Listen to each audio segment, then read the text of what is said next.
It's your body, Holy Baba. का मानसिक रोग कितना उन पे हावी था, मैं ये सोच के भी डरती हूँ। लड़कियां रैगिंग करती थी, रात को उठा के बोलती थी go get us something to eat. आपको पता है एक सीरियल की हीरोइन अपने आप को रानी समझती है और वहाँ एक ग्रुपिज्म होता है। जो चला गया हम उसके साथ खड़े हो जाते हैं, उसके लिए खड़े हो जाते हैं, लेकिन जब कोई जीवित रह के गुहार लगाता है, बात करता है, अब उसकी हम नहीं सुनते। डिवीजन नहीं होना चाहिए, मेरिट पे मिलनी चाहिए चीजें। ये इसलिए नहीं क्योंकि आप किसी के बेटे हो या किसी के कुछ हो। ये क्या ये क्राइम नहीं है जो आपने अपने साथ किया? ਦੋਸਤੋ ਜੇਕਰ ਤੁਸੀਂ YouTube ਤੋਂ ਪੈਸੇ ਕਮਾਉਣਾ ਚਾਹੁੰਦੇ ਹੋ ਜਾਂ ਫੇਮਸ ਹੋਣਾ ਚਾਹੁੰਦੇ ਹੋ ਤਾਂ ਮੈਂ ਤੁਹਾਡੇ ਲਈ ਕੋਰਸ ਲੈ ਕੇ ਆਇਆ YouTube ਮਾਸਟਰੀ ਕੋਰਸ। ਇਹ ਕੋਰਸ 699 ਰੁਪਏ ਦਾ। ਇਸ ਕੋਰਸ ਵਿੱਚ ਮੈਂ ਉਹ ਸਿਖਾਇਆ ਜੋ ਆਪਣੇ 9 ਸਾਲ YouTube ਕੈਰੀਅਰ ਤੋਂ ਸਿੱਖਿਆ। ਇਸ ਕੋਰਸ ਨੂੰ ਜੁਆਇਨ ਕਰਕੇ ਤੁਸੀਂ ਆਪਣੇ ਸੁਪਨੇ ਪੂਰੇ ਕਰ ਸਕਦੇ ਹੋ। ਲਿੰਕ ਡਿਸਕ੍ਰਿਪਸ਼ਨ ਵਿੱਚ ਦਿੱਤਾ। ਦੋਸਤੋ ਜਿਵੇਂ ਆਪਾਂ ਜਾਣਦੇ ਹਾਂ ਕਿ ਪਿਛਲੇ ਦਿਨੀ ਸੁਸ਼ਾਂਤ ਸਿੰਘ ਰਾਜਪੂਤ ਜਿਨ੍ਹਾਂ ਨੇ ਬਾਲੀਵੁੱਡ ਦੀਆਂ ਕਈ ਫਿਲਮਾਂ ਵਿੱਚ ਕੰਮ ਕੀਤਾ, ਉਹਨਾਂ ਨੇ ਕੁਝ ਪਰੇਸ਼ਾਨੀਆਂ ਦੇ ਚੱਲਦੇ ਸੁਸਾਈਡ ਕਰ ਲਿਆ ਆਪਣੇ ਮੁੰਬਈ ਫਲੈਟ ਵਿਖੇ। ਉਸ ਤੋਂ ਬਾਅਦ ਬਾਲੀਵੁੱਡ ਵਿੱਚ ਕਾਫੀ ਜ਼ਿਆਦਾ ਮਾਹੌਲ ਗਰਮਾਇਆ ਹੋਇਆ ਤੇ ਕਿਹਾ ਜਾ ਰਿਹਾ ਜੋ ਵੱਡੇ ਸਟਾਰ ਆ ਉਹ ਜੋ ਨਵੇਂ ਐਕਟਰ ਆਉਂਦੇ ਆ ਉਹਨਾਂ ਨੂੰ ਤੰਗ ਪਰੇਸ਼ਾਨ ਕਰਦੇ ਆ। ਸੋ ਇਸੇ ਸਿਲਸਿਲੇ ਦੇ ਵਿੱਚ ਹੁਣ ਕਵਿਤਾ ਕੌਸ਼ਿਕ ਜੋ ਕਿ ਕਾਫੀ ਹਿੰਦੀ ਸੀਰੀਅਲਸ ਵਿੱਚ ਕੰਮ ਕਰ ਚੁੱਕੀ ਹੈ ਤੇ ਨਾਲ ਦੀ ਨਾਲ ਉਸਨੇ ਕੁਝ ਪੰਜਾਬੀ ਫਿਲਮਾਂ ਵਿੱਚ ਵੀ ਕੰਮ ਕੀਤਾ, ਜਿਵੇਂ ਵਧਾਈਆਂ ਜੀ ਵਧਾਈਆਂ। ਇਹ ਫਿਲਮ ਉਹਨਾਂ ਨੇ ਬੀਨੂ ਢਿੱਲੋਂ ਨਾਲ ਕੀਤੀ ਸੀ। ਇਸ ਤੋਂ ਬਾਅਦ ਮਿੰਦੋ ਤਹਿਸੀਲਦਾਰ ਨੇ ਕਰਮਜੀਤ ਅਨਮੋਲ ਨਾਲ ਕੀਤੀ। ਹੁਣ ਉਹਨਾਂ ਨੇ ਲਾਈਵ ਹੋ ਕੇ ਜੋ ਬਾਲੀਵੁੱਡ ਵਿੱਚ ਪੂਰੀ ਪੋਲਿਟਿਕਸ ਚੱਲਦੀ ਤੇ ਸੁਸ਼ਾਂਤ ਸਿੰਘ ਰਾਜਪੂਤ ਦੀ ਮੌਤ ਬਾਰੇ ਵੀ ਕੁਝ ਆਪਣੇ ਜਿਹੜੀਆਂ ਦਿਲ ਦੀਆਂ ਗੱਲਾਂ ਸਾਂਝੀਆਂ ਕੀਤੀਆਂ। ਸੋ ਆਓ ਸਭ ਤੋਂ ਪਹਿਲਾਂ ਆਪਾਂ ਇਹ पूरा लाइव वीडियो देख लेने। हेलो नमस्कार, क्या हाल है सभी के? अजीब सा दौर चल रहा है ना? कठिन भी है। इकोनॉमी, काम, ये लॉकडाउन, ये वायरस, ये आपस में एक इतनी दूरी, बहुत अजीब वक्त चल रहा है। और साथ में अगर ऐसी ट्रेजेडी हो जाए, एक ऐसी घटना हो जाए जो आपको बिल्कुल डरा दे, जो आपको बिल्कुल अंदर से ना एक बिल्कुल खौफजदा कर दे, तो और डिप्रेसिंग माहौल हो जाता है।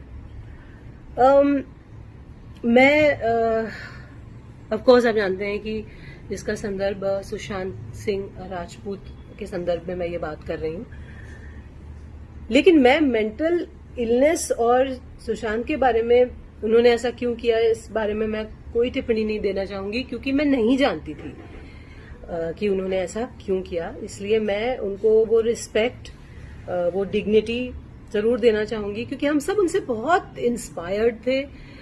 टीवी के वो एकमात्र ऐसे शख्स थे जिन्होंने टीवी से निकलकर इतना बड़ा मकाम हासिल किया अपने लिए। ना सिर्फ बहुत उम्दा कलाकार किए, बल्कि बहुत कलाकार कह रही हूँ, उम्दा किरदार किए, बल्कि बहुत बहुत बहुत उम्दा प्रोजेक्ट्स किए। जितने उन्होंने अलग अलग प्रोजेक्ट्स किए, मेरे ख्याल से बहुत सारे टीवी एक्टर्स ख्वाब में सोचते हैं कि यार ऐसा एक प्रोजेक्ट, ये मेरा ड्रीम रोल है। उन्होंने तो कई सारे किए ऐसे।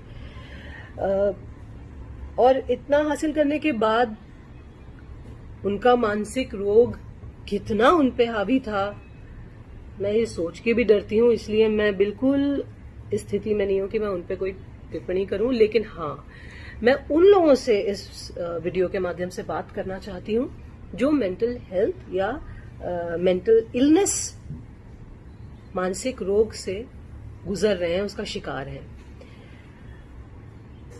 ये बहुत छोटे लेवल से स्टार्ट हो जाता है, बचपन से स्टार्ट हो जाता है। A child can be mentally ill, a child can be his mind can be corrupted. दिमाग की परतों में कई बार ऐसी मैल जम जाती है जिसे साफ नहीं किया जाता। वो जमती रहती है और फिर एक खूबसूरत, टैलेंटेड, एक स्किलफुल दिमाग को पूरा मटमैला कर देती है।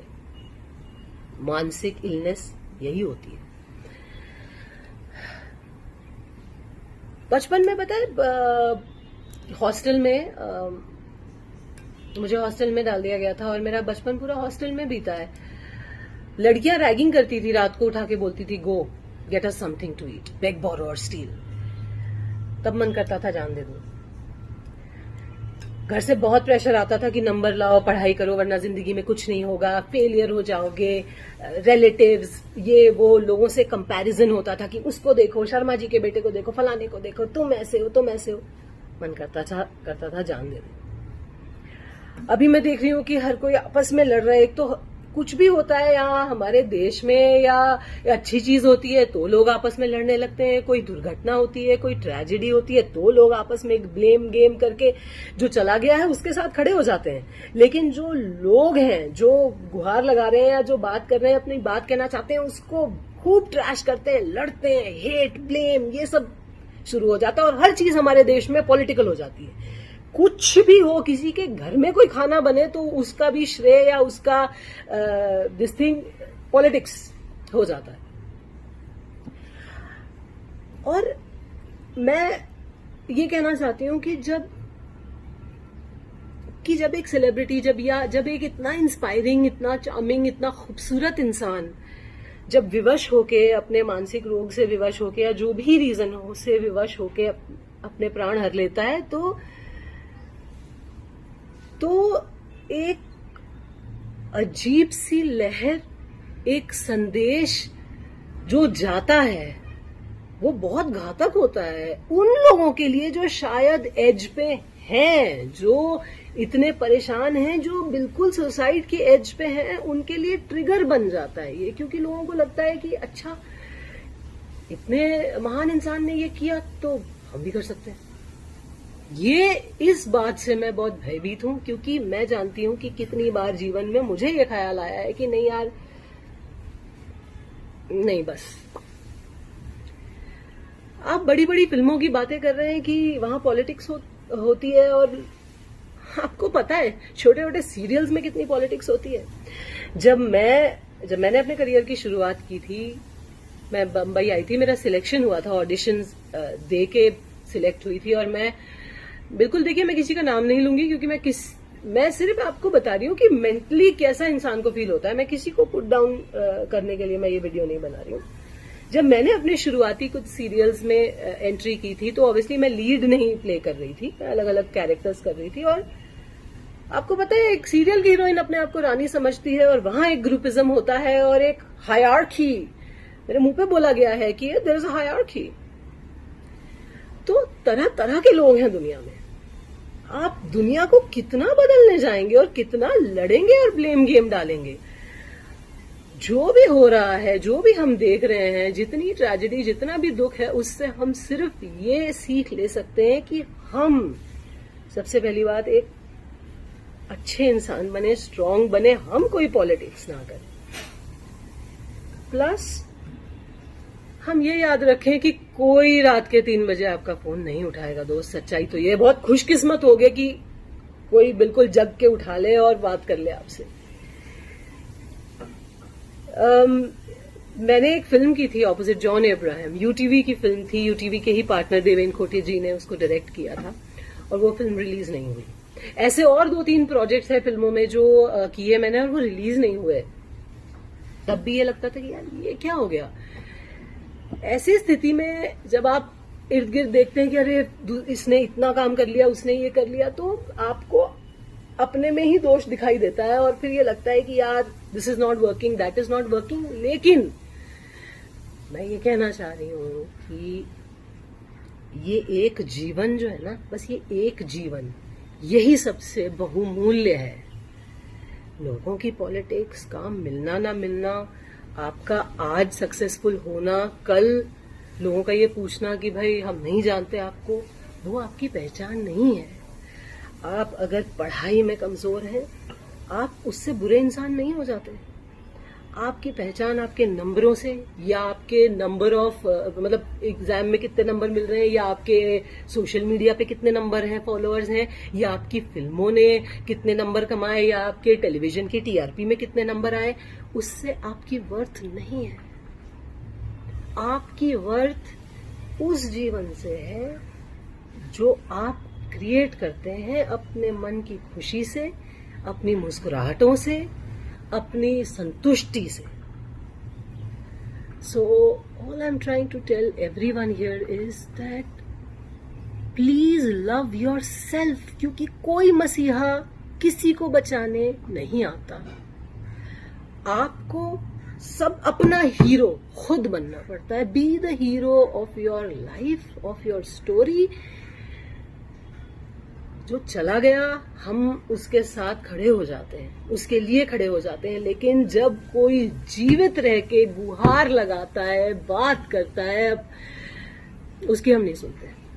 हम कहते हैं अरे कोई बच्चा अगर रो रहा है, परेशान हो रहा है, एंगर इश्यूज हैं बच्चे को, तो हम कहते हैं जिद्दी है, इसके चांटे लगाओ।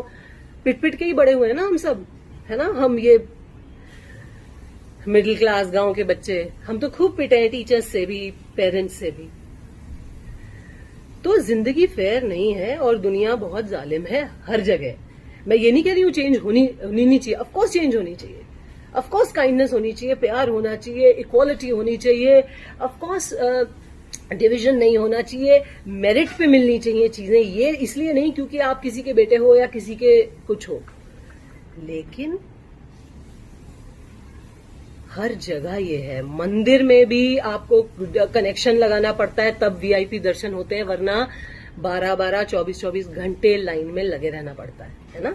स्कूल के एडमिशन के लिए डोनेशन से लेकर, अप्रोच से लेकर, कांटेक्ट लगाओ तब अच्छे स्कूल में एडमिशन होता है ना। ये सही नहीं है, लेकिन ये होता है। इन चीजों से, पॉलिटिक्स से, या कुछ लोगों ने, आपको पता है कितनी गंदी बातें मैं और मेरे जैसी बहुत लड़कियां ट्विटर पे देखती हैं, पढ़ती हैं अपने बारे में। आज सुबह मैंने पढ़ा, किसी ने ट्वीट किया था कि अरे तुम मर जाओ, नो वन केयर्स, ये लिखा था किसी ने, और मैंने बस उस इंसान को ब्लॉक कर दिया, क्योंकि आपके हाथ में है, आपके ही हाथ में, कोई नहीं आएगा बचाने। कोई जो लोग कहते हैं ना कि अरे आई विल बी देयर, सब बिजी हो जाते हैं अपनी जिंदगी में। किसी को ये ख्याल नहीं आता कि अरे मैंने नहीं उठाया फोन या मैंने बात नहीं की तो ये इंसान शायद कुछ गलत ना कर ले। No one thinks like that. Be the hero of your life, be strong, love yourself. अपने से ऊपर किसी को समझना नहीं, अपने ऊपर हावी मत करना किसी को, लेकिन छोटे बड़ों के आगे प्रेम और स्नेह समेत झुकना जरूर, है ना। लेकिन घुटने मत टेकना, never give up, never, because ये दुनिया वर्थ इट नहीं है कि आप अपनी जान दे दें। तो प्लीज कोई भी लोग अगर स्ट्रगल कर रहे हैं, जूझ रहे हैं, मैं इतना ही बोलूंगी कि मैंने ये सारी फीलिंग्स महसूस की है और मैं उसमें से उबर के आई हूं। कई बार अभी भी स्ट्रगल करती हूँ, जब तकलीफ होती है, दुख होता है, लेकिन उबर के आने की कोशिश करती हूँ। उबर के आइए, क्योंकि कोई और बचाने नहीं आएगा। Fight, fight, never give up. और एक चीज और मैं ये कहूंगी कि सुसाइड ना, लोग कहते हैं कि ये मत कहिए कि सुसाइड कमिट किया, क्योंकि कमिट करना क्राइम होता है। मैं ये पूछना चाहती हूँ कि क्या ये क्राइम नहीं है जो आपने अपने साथ किया? अपने किसी रोग में घिरकर आप उस रोग को मारिए, खुद को नहीं। उस रोग को मारने की कोशिश कीजिए, हेल्प लीजिए, प्रोफेशनल हेल्प लीजिए, मगर इतने सुंदर व्यक्तित्व को खत्म कर देना तो एक क्राइम ही हुआ ना। प्लस जो रोते हुए बूढ़े माँ बाप रह गए पीछे, उनको इतना रुलाना क्राइम ही तो हुआ। या जो भाई बहन, जब कभी उनका जीवन नॉर्मल नहीं होगा, वो रोज एक डर से उठेंगे कि यार हमें कोई कमी, वो अपने से पूछेंगे कि हम में कमी थी, जो हमारा प्रियजन, वो क्राइम नहीं है क्या? जो एक संदेश आप अपनी हत्या करके दूसरों के दिलों में छोड़ जाते हो, जहां लोग बस अटकलें लगाते रह जाते हैं, क्या ये सही है? सही नहीं है ना। मत करना ऐसे, मत करना। You are not alone, everyone is fighting mental illness. किसी के दिमाग की परतों में मैल ज्यादा होता है, किसी में कम। बस यही वेरिएंट है कि भाई इंटेंसिटी का फर्क है, फाइट, जस्ट फाइट। और बस मैं ये कहना चाहूंगी कि जो लोग इस चीज के साथ अपना उल्लू सीधा कर रहे हैं वो हैव अ हार्ट, मत करो। ਦੋਸਤੋ ਜਿਵੇਂ ਤੁਸੀਂ ਕਵਿਤਾ ਕੌਸ਼ਿਕ ਜੀ ਦਾ ਇਹ ਲਾਈਵ ਵੀਡੀਓ ਦੇਖਿਆ ਜਿਸ ਵਿੱਚ ਉਹਨਾਂ ਨੇ ਇਹੀ ਸਭ ਨੂੰ ਕਿਹਾ ਕਿ ਸਾਨੂੰ ਕਦੇ ਵੀ ਹਿੰਮਤ ਨਹੀਂ ਹਾਰਨੀ ਚਾਹੀਦੀ, ਕਿਉਂਕਿ ਜਦੋਂ ਅਸੀਂ ਕੋਈ ਵੀ ਲਾਈਨ ਦੇ ਵਿੱਚ ਜਾਂ ਕਿਸੇ ਵੀ ਫੀਲਡ ਦੇ ਵਿੱਚ ਆਉਣੇ ਆ ਕੁਝ ਪ੍ਰੈਸ਼ਰ ਜ਼ਰੂਰ ਆਉਂਦੇ ਆ ਤੇ ਬਾਲੀਵੁੱਡ ਵਿੱਚ ਜੋ ਪੋਲਿਟਿਕਸ ਚੱਲਦੀ ਆ ਉਹਨਾਂ ਨੇ ਉਸ ਬਾਰੇ ਵੀ ਖੁੱਲ੍ਹ ਕੇ ਗੱਲਬਾਤ ਕੀਤੀ। ਸੋ ਮੈਨੂੰ ਉਮੀਦ ਆ ਕਿ ਤੁਹਾਨੂੰ ਇਹ ਵੀਡੀਓ ਪਸੰਦ ਆਈ ਹੋਊਗੀ। ਜੇਕਰ ਵੀਡੀਓ ਵਧੀਆ ਲੱਗੀ ਤਾਂ ਵੀਡੀਓ ਨੂੰ ਲਾਈਕ ਜ਼ਰੂਰ ਕਰੋ ਤੇ ਨਾਲ ਦੀ ਨਾਲ ਇਸ ਵੀਡੀਓ ਬਾਰੇ ਤੁਹਾਡਾ ਕੀ ਵਿਚਾਰ ਆ ਕਮੈਂਟਾਂ ਵਿੱਚ ਜ਼ਰੂਰ ਦੱਸਿਓ। ਇਸ ਵੀਡੀਓ ਨੂੰ ਆਪਣੇ ਸਾਰੇ ਦੋਸਤ ਮਿੱਤਰਾਂ ਨਾਲ ਜ਼ਰੂਰ ਸ਼ੇਅਰ ਕਰ ਦਿਓ। ਹੋਰ ਤਾਜ਼ਾ ਅਪਡੇਟਸ ਲਈ ਆਪਣੇ ਚੈਨਲ ਨੂੰ ਜ਼ਰੂਰ ਸਬਸਕ੍ਰਾਈਬ ਕਰ ਲਓ ਤੇ ਨਾਲ ਆ ਰਹੇ ਬੈਲ ਦੇ ਬਟਨ ਤੇ ਵੀ ਕਲਿੱਕ ਕਰ ਦਿਓ ਤਾਂ ਜੋ ਆਪਣੀ ਹਰ ਇੱਕ ਵੀਡੀਓ ਤੁਹਾਡੇ ਤੱਕ ਸਭ ਤੋਂ ਪਹਿਲਾਂ ਪਹੁੰਚ ਸਕੇ। ਸੋ ਜੀ ਇਹਨੇ ਸ਼ਬਦਾਂ ਨਾਲ ਲੈਣੇ ਆ ਇਜਾਜ਼ਤ, ਮਿਲਦੇ ਆ ਕਿਸੇ ਹੋਰ ਵੀਡੀਓ ਨਾਲ। ਸਤਿ ਸ਼੍ਰੀ ਅਕਾਲ ਜੀ।